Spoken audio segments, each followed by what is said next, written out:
In the heart of San Jose, California, stands one of the most baffling and mesmerizing architectural wonders in American history, the Winchester Mystery House. At first glance, it appears to be an elegant Victorian mansion with beautifully carved details, towering spires, and endless windows. But once inside, this house reveals a bizarre and perplexing world of staircases that lead to nowhere, doors that open into walls, corridors that twist without purpose, and rooms built for reasons no one truly understands. For more than a century, the mansion has fueled speculation, fascination, and fear. It is a place where legend and history collide, where grief meets superstition, and where the boundary between the living and the dead seems dangerously thin.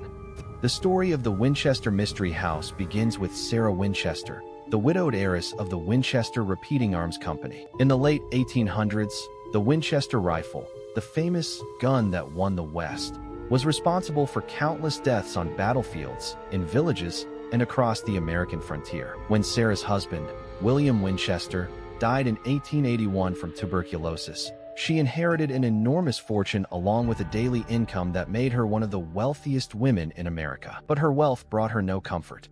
Just years earlier, she had lost her infant daughter, Annie, who died from a rare disease only weeks after birth. The double loss devastated Sarah, sending her into deep grief and isolation. According to legend, Sarah sought guidance from a spiritual medium in Boston, hoping to contact her lost ones. The medium, it is said, told her a chilling message that the spirits of all those killed by Winchester rifles were angry, vengeful, and following her. The only way to protect herself was to move west, purchase land, and build a home, but she must never stop building.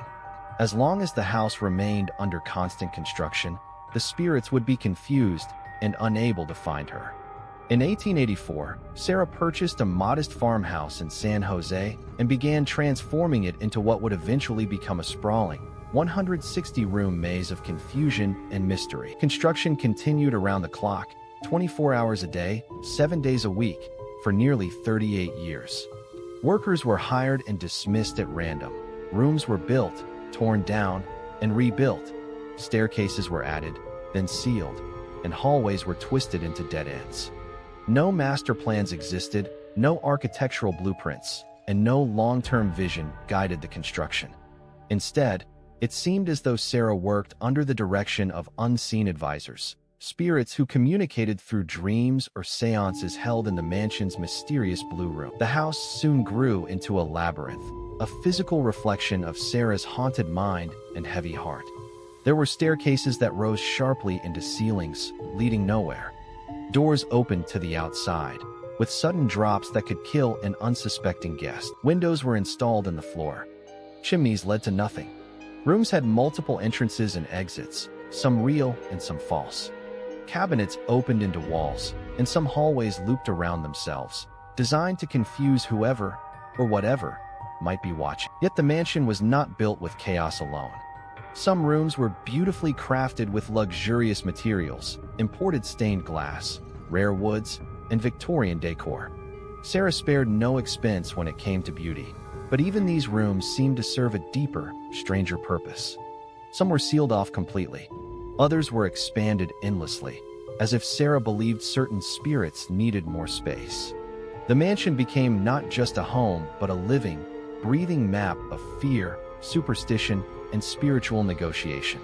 Visitors and historians have long debated Sarah Winchester's motivations. Was she truly haunted by spirits? Was she suffering from grief-induced trauma?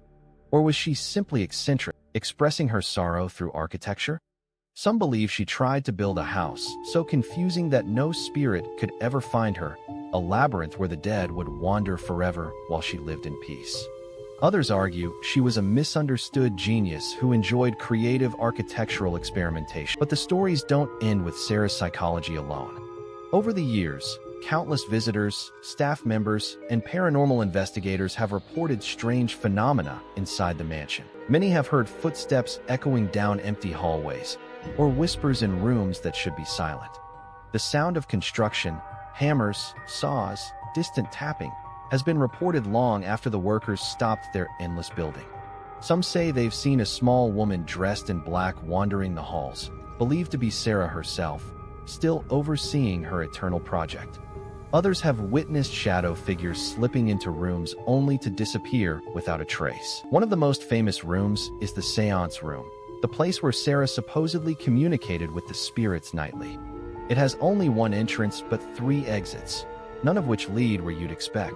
The design suggests it was meant to confuse spirits as much as to house them. Tour guides often describe a chill that hangs in the room, as though the spirits never truly. Another chilling feature is the switchback staircase, a set of stairs that rises just a few inches with each step, forcing anyone using it to move slowly and awkward. Some believe Sarah designed these shorter steps so she could navigate the house more quietly, avoiding alerting spirits to her presence. Others think the staircases were intentionally confusing, just like the rest of the mansion, to mislead any wandering ghosts. Then there are the mirrors, or rather, the lack of them. Sarah reportedly believed mirrors allowed spirits to travel freely or become trapped, so she removed most mirrors from the house. Today, only a few remain, and visitors often describe feeling watched or seeing shadows behind them. When Sarah Winchester died in 1922, construction immediately stopped. Workers left tools exactly where they were, frozen in time, as though the house itself had suddenly taken a breath. The mansion, however, was far from complete. Entire wings were unfinished, hallways ended abruptly, and plans, if there ever were any, remained a mystery. Sarah's will made no mention of the house's purpose, leaving behind questions that may never be answered.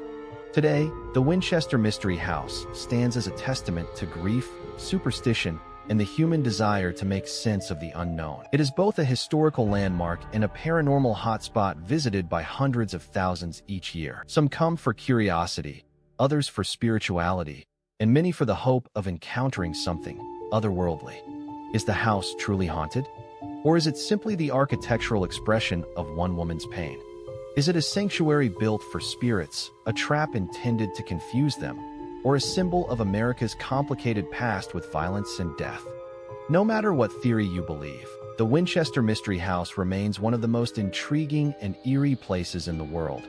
A mansion without logic, a home without rest, and a reminder that sometimes the ghosts we run from are the ones we carry within us. Its halls may be silent now, but the stories they hold will echo for generations. The house remains a riddle, one built by fear, guided by spirits, and frozen in time. And as long as it stands, the legacy of Sarah Winchester and her mysterious mansion will continue to haunt the imagination of all who dare to step inside.